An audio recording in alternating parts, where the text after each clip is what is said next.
శాస్త్రాల్లో చెబుతారు, మనిషి పొద్దున్న నిద్ర లేవగానే ఎవరిని తలుచుకోవాలి, ఎవరికి నమస్కారం చెయ్యాలి అంటే మనం తల్లికనో తండ్రికనో గురువుకనో లేకపోతే దేవుడికనో ఏదో ఒకటి చెబుతామండి. కానీ అంతకంటే గొప్పగా మన సంస్కృతి ఏం చెప్పిందంటే, నాయన ఎవరికి నువ్వు నమస్కారం చేయకపోవద్దు, ఎవరి ముఖము చూడొద్దు.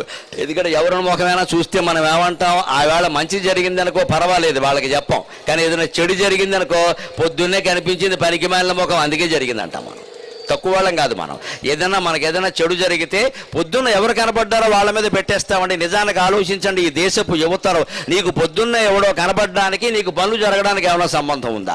ఈ శకునాలు, బల్లిపాట్లు, పిల్లి కోతలు ఇవన్నీ మానేయగలిగితేనే మనం బాగుంటాం ఖచ్చితంగా. ఈ గుడి నమ్మకాలు పోగొట్టుకోగలిగితేనే మనం బాగుంటాం. మన జీవితాన్ని నిలబెట్టేవి రెండు, ఒకటి ఆత్మవిశ్వాసం, రెండు పరమాత్మ విశ్వాసం. ఒకటి ఆత్మవిశ్వాసం, రెండు పరమాత్మ విశ్వాసం. మన మీద మనకి నమ్మకం ఉండాలి, మనని పుట్టించిన భగవంతుడి మీద నమ్మకం ఉండాలి. మనకు ఉండాల్సింది బల్లిపాట్లు పిల్లి కోతలు కాదండి. బల్లి పిల్లిన మన జీవితాలను నిర్ణయించేది. మాట్లాడడానికి బుద్ధి జ్ఞానం లేదా? ఎదురుగా వచ్చిన శకునాన్ని బట్టి నీ పనులు అవుతాయో కాదో ఉంటాయి. దానికి మనకి సంబంధం ఏమిటండి అసలు? పైగా ఇవాళ రోడ్లు ఎలా ఉన్నాయి, పూర్వంలా పల్లెటూళ్ళు కావు. ఖమ్మం బజార్ వెళ్ళినా, సత్తుపల్లి బజార్ వెళ్ళినా 100 మంది ఇటు వస్తారు, 100 మంది అటు ఎడతారు. అందులో మంచి శకునాలు ఏవో చెడ్డ శకునాలు ఏవో పెడితే గోమే కొట్టేస్తారు పట్టుకొని. నన్ను చెడ్డశకనం అంటావా? అందులో మంచినీళ్ళ బిందులు వాళ్ళు ఉంటారు, కట్టెల మోపులు వాళ్ళు ఉంటారు. ఏది మంచో ఏది చెడ్డ ఎలా చెబుతారండి? కట్టెల మోపు కనపడగానే చెడ్డ అంటారు, అర్థం లేని మాట. ఎందుకంటారో ఆలోచించండి. ప్రతి నమ్మకాన్ని ఖండించే ముందు ఎందుకంటారో ఆలోచించాలి. కట్టెల మోపు చెడ్డది ఎందుకైందండి? శ్మశానంలో శవాన్ని దహించేటప్పుడు కట్టెలు వాడతారు, అందుకని కట్టెల మోపు అశుభం అనుకుందాం. అంటే మరి వంట వండడానికి కూడా కట్టెలు వాడారు కదండి, యజ్ఞం చేయడానికి కూడా పూర్వం కట్టెలే వాడారు కదండి. ఆ లెక్కన కట్టెల మోపు శుభమా అశుభమా? బుర్రలేని వాదం తప్పితే. ఈ శవానికి మాత్రమే వాడలేదే కట్టెల మోపు, అవే కట్టెలు వేరే వాడారండి. అశుభం ఎలా అవుతుంది కట్టెల మోపు? పువ్వులు కనపడగానే ఎవరైనా పూలదండ పెట్టుకుని కనపడినా, పూలదండ కనపడినా శుభం అంట. మీరు ఆలోచించండి, బతుకున్నవాడు మెళ్ళలో కంటే శవం మెళ్ళలోనే ఎక్కువ పూలదండలు ఉంటాయి. మరి పువ్వులు శుభమా అశుభమా? ఎలా చెప్తారండి పువ్వులు శుభమని, కట్టెలు అశుభమని? పువ్వులైనా కట్టెలైనా శుభము కాదు అశుభము కాదు, అంతా మన మనస్సు చేస్తున్న మాయ. ఆ మనస్సు మాయలేంచి బయటపడ్డమే మహత్తరమైన తత్వం. మన మనస్సు చేస్తున్నామా ఇది? మనకున్న పిచ్చి నమ్మకాలు విదేశీయులకు ఉండవు. అలాగని వాళ్ళు గొప్పవాళ్ళు అనుకోకండి, వాళ్ళకి వేరే పిచ్చి నమ్మకాలు ఉంటాయి. వాళ్ళకి 13వ తేదీ పడదు. విదేశీయులు ఎవరైనా సరే 13 అంకె ఒప్పుకోరండి, 13 నెంబర్ పెట్టుకోరండి. రైల్లో కూడా వాడికి 13 బెర్త్ వస్తే పారిపోతాడు అక్కడి నుంచి. ఎందుకో తెలుసా? వాళ్ళ నమ్మకం ఎలా ఉంటుందో. వాళ్ళేం శాస్త్రజ్ఞులేం కాదు. అక్కడ 13వ శతాబ్దంలో ఐరోపా ఖండంలో ప్లేగు వ్యాధి వచ్చింది.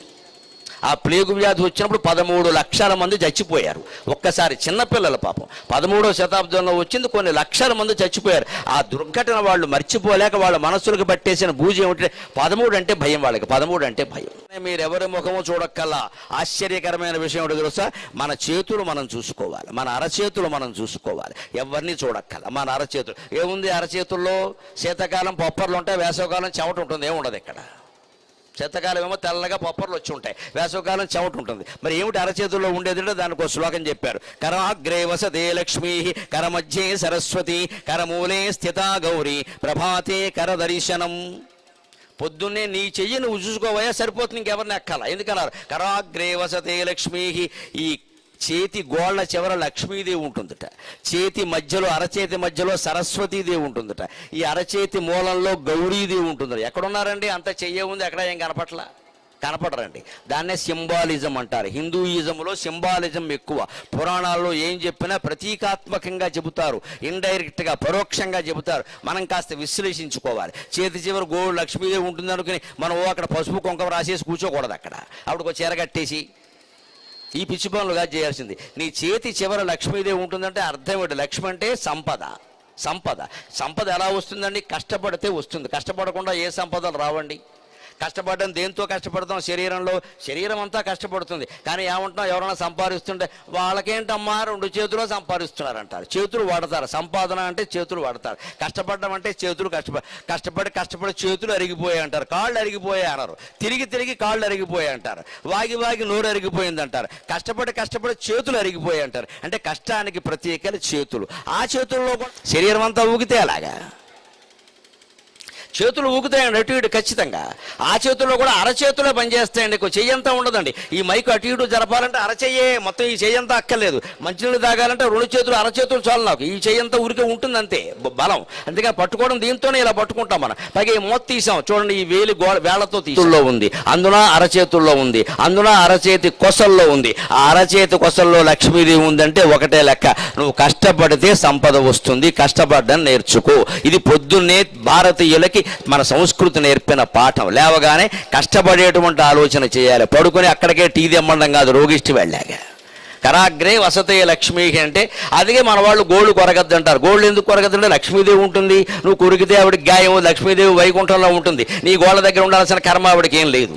గోళ్ళు ఎందుకు కొరగద్దు అంటారు, ఏదైనా తిరిగినప్పుడు చేసినప్పుడు గోళ్ళ మధ్యలో చెమట ఉంటుంది, ఆ చెమట కారణంగా మట్టి చేరుతుంది. నువ్వు గోళ్ళు కొరికావనుకో మట్టి కూడా లోపలికి ఎడుతుంది, అప్పుడు అనారోగ్యాలు వస్తే క్రిములన్నీ లోపలికి ఎడతాయి. అందుకని గోళ్ళు కొరగద్దు అన్నారు. దాన్నే శని అని చెప్పారు. మన హిందూ సంప్రదాయంలో శని అంటే అనారోగ్యం, సౌభాగ్యం అంటే ఆరోగ్యం. అంతకుమించి కంగారు పడక. ఓ పిచ్చి నమ్మకాలు పెంచుకుని అభిషేకాలు అన్నీ చేసేసి విపరీతంగా గోళ్ళ చుట్టూ తిరిగేసి పట్టుకున్న శని వదిలేయాలి, పట్టుకున్న శని వదిలేయాలి. నీ ఆలోచనే పెద్ద శని, వదిలించుకుంటే వదిలేస్తుంది. శని నిన్ను పట్టుకోవాలి, నీ ఆలోచన నిన్ను చేతి మధ్యలో సరస్వతీదేవి ఉంటుందని. చేతి మధ్యలో ఉండడం ఏమిటండి? పూర్వం తాటాకు పుస్తకాలు ఉండేవి, పెద్ద పెద్దవి. ఆ పుస్తకాలు ఇలా పట్టుకుని చదివేవారు. మామూలుగా మనం ఇలా తిరగేస్తే కుదరదు, ఇలా అడ్డంగా ఉంటాయి అవి ఇలా పట్టుకుని చదివేవారు. అవి సరిగ్గా చేతి మధ్యలోనే పెట్టుకుంటారు, ఇలాగ పట్టులు పెట్టి తగ్గుతుంది. పైగా ఇప్పటికి కూడా నిబంధన ఏమిటి అంటే, జ్ఞాపక శక్తి మీకు చదివింది బాగా గుర్తుండాలి, చదువు బాగా శ్రద్ధగా చదవాలి అంటే పుస్తకం అరచేతుల్లో పెట్టుకోవాలి.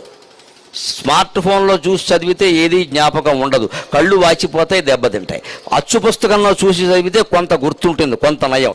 అంతకంటే కూడా గొప్పది అనుభవం. ఆ నోట్స్ని చేతుల్లో పెట్టుకుని చదువుకుంటే పరీక్షల్లో మర్చిపోవడం అనేది జరగదండి. విజయ సూత్రాల్లో ఇది మొదటిదిగా గుర్తుపెట్టుకో.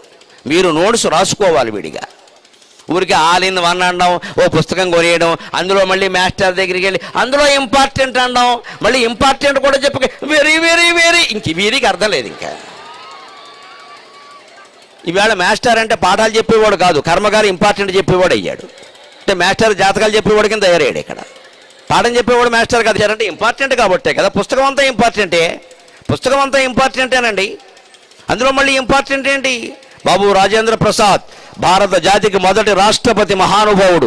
ఎంతటి మేధావి అంటే ఆయన 10వ తరగతి SSLC పరీక్షలు రాస్తూ ఉంటే అక్కడ ఇచ్చారట, ఓ 10 ప్రశ్నలు ఇచ్చారట. 10 ప్రశ్నలు ఇచ్చి ఈ క్రింది వారిలో ఏవేని 6 జవాబులు వ్రాయము అన్నట్ట. ఆయన ఏం చేశాడు తెలుసా? 10 రాసేసాడు. రాసేసి ఈ క్రింది వారిలో ఏవేని 6 మార్కులు వేసుకోనము అన్నట్ట. That is India, that is India. 6 రాయమన్నారు, ఇంకా 5 అయిందని కూర్చుంటాడు వీడు. వీడు తెలివితేటలవి. 6 కంటే అర్థం కాలేదు వీడికి. 6 రాయమన్నారని ఇంకా 5 అయింది. నీ బొంద, 6 వరకు కూర్చుంటే పరీక్ష ఉంటుందా?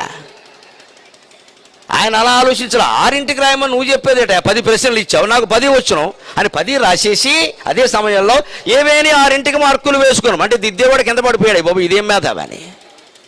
ఆ రోజుల్లో చదువులుగా రాజ్యాంగ నిర్మాణం చేశారు అంటే ఎన్ని చదివారు, ఎంత కష్టపడితే వచ్చింది అక్కడ. అంబేద్కర్ అయితే దీపం కూడా లేని స్థితిలో వీధి దీపాలు కూర్చుని చదువుకున్నాడండి. ఇవాళ ఫ్లడ్ లైట్లు పెట్టినా సరే మనం చదవలేకపోతున్నామే. గంటకి మనకు బోర్నబెట్టాలు, బ్రూలు, టానిక్లు కావాలి.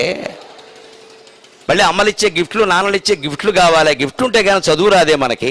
అంబేద్కర్ మనకు ఎలా అర్థం అవుతాడు? దీపాలు ఎక్కడ లేకపోతే ఇటువంటివి కూడా కాదు, గుడ్డి దీపాలు, వీధి దీపాల కింద కూర్చొని రాత్రి చదువుకున్నాడు ఆ మహానుభావుడు. తెలుగులో పరవస్తు చెన్నైసూరి కూడా అంతే, గుళ్ళో దీపం దగ్గర కూర్చొని చదువుకున్నాడు చెన్నైసూరి. తెలుగు భాషకు వ్యాకరణం రచించాడు మహానుభావుడు. గుళ్ళో దీపం దగ్గర చదువుకున్నాడు ఆయన. ఎందుకంటే గుళ్ళో దీపం ఆర్పేవారు కాదు, అందుకని గుళ్ళో దీపం దగ్గర చదువుకున్నాడు. అలా కష్టపడ్డారు. అందుకని కరమధ్యే సరస్వతి. పుస్తకాన్ని శ్రద్ధగా చేతుల్లో పెట్టుకుని చదివితే వస్తుంది. కంప్యూటర్ తెర మీద, LCD తెర మీద, స్మార్ట్ ఫోన్ తెర మీద చదివితే రాదు, ఇది కళ్ళు వాచిపోతాయి.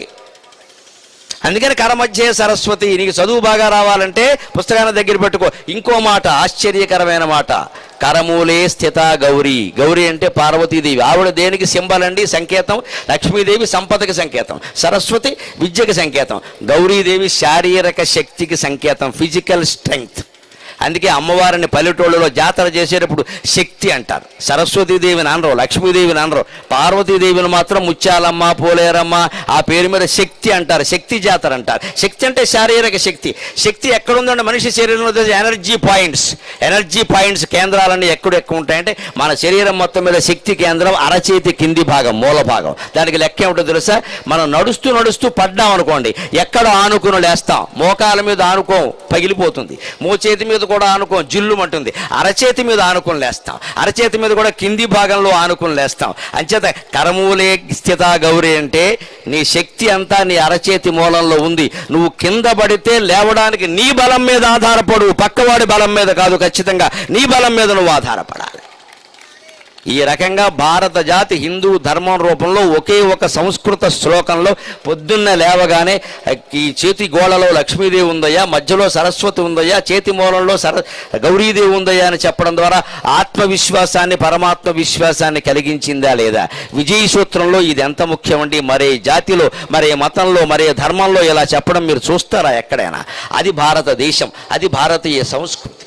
నీ చేతిలో ఉందంతా. వెరసేమిటి? ముగ్గురు దేవతలు నీ చేతిలో ఉన్నారంటే నీ చేతిలో ఉంది నీ జీవితం. సరిగ్గా వివేకానందుడు చెప్పిన మాట, your destiny is in your hands. నీ విధి నీ చేతుల్లో ఉంది, నీ భవిష్యత్తు నీ చేతుల్లో ఉంది. నువ్వు నిర్మాణం చేసుకో అన్నాడు ఆ మహానుభావుడు. మనం ఇవాళ ఎలా తయారయ్యాం? భక్తి ఎలా మారింది అంటే మొత్తం జ్యోతిష్యాలు, ముహూర్తాలు, వాస్తులు విపరీతంగా పెరిగిపోయినాయి ఈ మధ్యన. విపరీతంగా, మామూలుగా కాదు ఇంకా.